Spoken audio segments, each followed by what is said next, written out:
सत्य के प्रयोग अथवा आत्मकथा। लेखक मोहनदास करमचंद गांधी। भाग दूसरा। विषय संसार प्रवेश। बड़े भाई ने मुझ पर बड़ी बड़ी आशाएं बांध रखी थी। उनको पैसे का, कीर्ति का और पद का लोभ बहुत था। उनका दिल बादशाही था। उदारता उन्हें फिजूल खर्ची की हद तक ले जाती थी। इस कारण और अपने भोले स्वभाव के कारण उन्हें मित्रता करने में देर न लगती थी। इस मित्र मंडली की मदद से वे मेरे लिए मुकदमे लाने वाले थे। उन्होंने यह भी मान लिया था कि मैं खूब कमाऊंगा, इसलिए घर खर्च बढ़ा रखा था। मेरे लिए वकालत का क्षेत्र तैयार करने में भी उन्होंने कोई कसर नहीं रखी थी। जाति का झगड़ा मौजूद ही था, उसमें दो तड़े पड़ गई थी।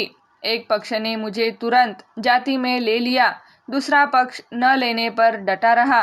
जाति में लेने वाले पक्ष को संतुष्ट करने के लिए राजकोट ले जाने से पहले भाई मुझे नासिक ले गए। वहां गंगा स्नान कराया और राजकोट पहुंचने पर जाति भोज दिया। मुझे इस काम में कोई रुचि न थी। बड़े भाई के मन में मेरे लिए अगाध प्रेम था। मैं मानता हूँ कि उनके प्रति मेरी भक्ति भी वैसी ही थी। इसलिए उनकी इच्छा को आदेश मानकर मैं यंत्र की भांति बिना समझे उनकी इच्छा का अनुसरण करता रहा। जाति का प्रश्न इससे हल हो गया। जाति की जिस तड़ से मैं बहिष्कृत रहा, उसमें प्रवेश करने का प्रयत्न मैंने कभी नहीं किया। न मैंने जाति के किसी मुखिया के प्रति मन में कोई रोष रखा। उनमें मुझे तिरस्कार से देखने वाले लोग भी थे। उनके साथ मैं नम्रता का बर्ताव करता था। जाति के बहिष्कार संबंधी कानून का मैं संपूर्ण आदर करता था। अपने सास ससुर के घर अथवा अपनी बहन के घर मैं पानी तक न पीता था। वे छिपे तौर पर पिलाने को तैयार भी थे, पर जो काम खुले तौर से न किया जा सके उसे छिपकर करने के लिए मेरा मन ही तैयार न होता था। मेरे इस व्यवहार का परिणाम यह हुआ कि जाति की ओर से मुझे कभी कोई कष्ट नहीं दिया गया। यही नहीं, बल्कि आज भी मैं जाति के एक विभाग में विधिवत बहिष्कृत माना जाता हूँ। फिर भी उनकी ओर से मैंने सम्मान और उदारता का भी अनुभव किया है। उन्होंने मेरे कार्य में मुझे मदद भी दी है और मुझसे यह आशा तक नहीं रखी कि जाति के लिए मैं कुछ न कुछ करूं। मैं ऐसा मानता हूँ कि यह मधुर फल मेरे अप्रतिकार का ही परिणाम है। यदि मैंने जाति में सम्मिलित होने की खटपट की होती, अधिक तड़े पैदा करने का प्रयत्न किया होता, जाति वालों को छेड़ा चिढ़ाया होता, तो वे अवश्य मेरा विरोध करते और मैं विलायत से लौटते ही उदासीन और अलिप्त रहने के स्थान पर खटपट के फंदे में फंस जाता और केवल मिथ्यात्व का पोषण करने वाला बन जाता। पत्नी के साथ मेरा संबंध अब भी जैसा मैं चाहता था वैसा बना नहीं था। विलायत जाकर भी मैं अपने ईर्ष्यालु स्वभाव को छोड़ नहीं पाया था। हर बात में मेरा छिद्रान्वेषण और मेरा संशय वैसा ही बना रहा। इसमें मैं अपनी मनोकामनाएं पूरी न कर सका। पत्नी को अक्षर ज्ञान तो होना ही चाहिए। मैंने सोचा था कि यह काम मैं स्वयं करूंगा, पर मेरी विषयासक्ति ने मुझे यह काम करने ही न दिया और अपनी इस कमजोरी का गुस्सा मैंने पत्नी पर उतारा। एक समय तो ऐसा भी आया जब मैंने उसे उसके मायके ही भेज दिया और अतिशय कष्ट देने के बाद ही फिर से अपने साथ रखना स्वीकार किया। बाद में मैंने अनुभव किया कि इसमें मेरी नादानी के सिवा कुछ नहीं था। बच्चों की शिक्षा के विषय में भी मैं सुधार करना चाहता था।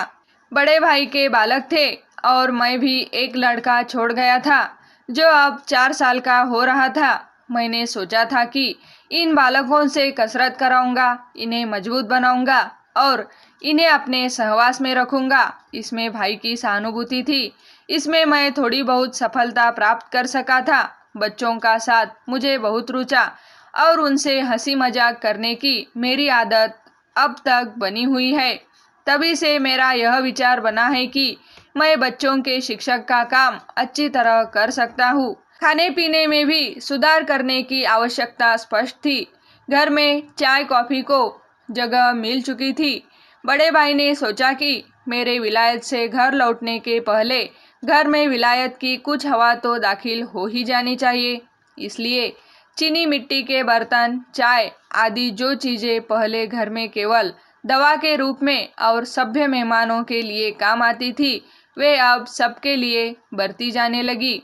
ऐसे वातावरण में मैं अपने सुधार लेकर पहुंचा। ओटमील पॉरीज मतलब जई की लपसी को घर में जगह मिली। चाय कॉफ़ी के बदले कोको शुरू हुआ, पर यह परिवर्तन तो नाम मात्र को ही था। चाय कॉफ़ी के साथ कोको और बढ़ गया। बूट मोजे घर में घुस ही चुके थे। मैंने कोट पतलून से घर को पुनीत किया। इस तरह खर्च बढ़ा, नवीनताएं बढ़ी, घर पर सफ़ेद हाथी बन गया। पर यह खर्च लाया कहाँ से जाए? राजकोट में तुरंत धंधा शुरू करता हूँ तो हंसी होती है। मेरे पास ज्ञान तो इतना भी न था कि राजकोट में पास हुए वकील के मुकाबले में खड़ा हो सकूँ। 30 पर फीस उससे 10 गुनी लेने का दावा। कौन मूर्ख मुवक्किल मुझे काम देता? अथवा कोई ऐसा मूर्ख मिल भी जाए तो क्या मैं अपने अज्ञान में धृष्टता और विश्वासघात की वृद्धि करके अपने ऊपर संसार का ऋण और बढ़ा लूं? मित्रों की सलाह यह रही कि मुझे कुछ समय के लिए बंबई जाकर हाई कोर्ट की वकालत का अनुभव प्राप्त करना और हिंदुस्तान के कानून का अध्ययन करना चाहिए, और कोई मुकदमा मिल सके तो उसके लिए कोशिश करनी चाहिए। मैं बंबई के लिए रवाना हुआ। वहाँ घर बसाया, रसोइया रखा। रसोइया मेरे जैसा ही था, ब्राह्मण था। मैंने उसे नौकर की तरह कभी रखा ही नहीं। यह ब्राह्मण नहाता था पर धोता नहीं था। उसकी धोती मैली, जनेऊ मैला। शास्त्र के अभ्यास से उसे कोई सरोकार नहीं, लेकिन अधिक अच्छा रसोइया कहाँ से लाता? क्यों रविशंकर? उसका नाम रविशंकर था। तुम रसोई बनाना तो जानते नहीं, पर संध्या आदि का क्या हाल है? क्या बताऊँ साहब, हल मेरा संध्या तर्पण है और कुदाल खटकरम है। अपने राम तो ऐसे ही ब्राह्मण है। कोई आप जैसा निभा ले तो निभ जाए, नहीं तो आखिर खेती तो अपनी है ही। मैं समझ गया, मुझे रविशंकर का शिक्षक बनना होगा। समय मेरे पास बहुत था। आधी रसोई रविशंकर बनाता और आधी मैंने विलायत की अन्नाहार वाली खुराक के प्रयोग यहाँ शुरू किए। एक स्टोव खरीदा। मैं स्वयं तो पंक्ति भेद को मानता ही न था। रविशंकर को भी उसका आग्रह न था, इसलिए हमारी पटरी ठीक जम गई। शर्त या मुसीबत जो कहो सो यह थी कि रविशंकर ने मैल से नाता न तोड़ने और रसोई साफ रखने की सौगंध ले रखी थी।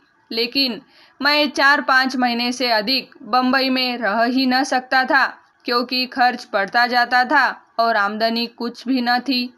इस तरह मैंने संसार में प्रवेश किया। बैरिस्टरी मुझे अखरने लगी। आडंबर अधिक, कुशलता कम, जवाबदारी का ख्याल मुझे दबोच रहा था। यह प्रयास अच्छा लगे तो चैनल को सब्सक्राइब, लाइक और शेयर करें। धन्यवाद।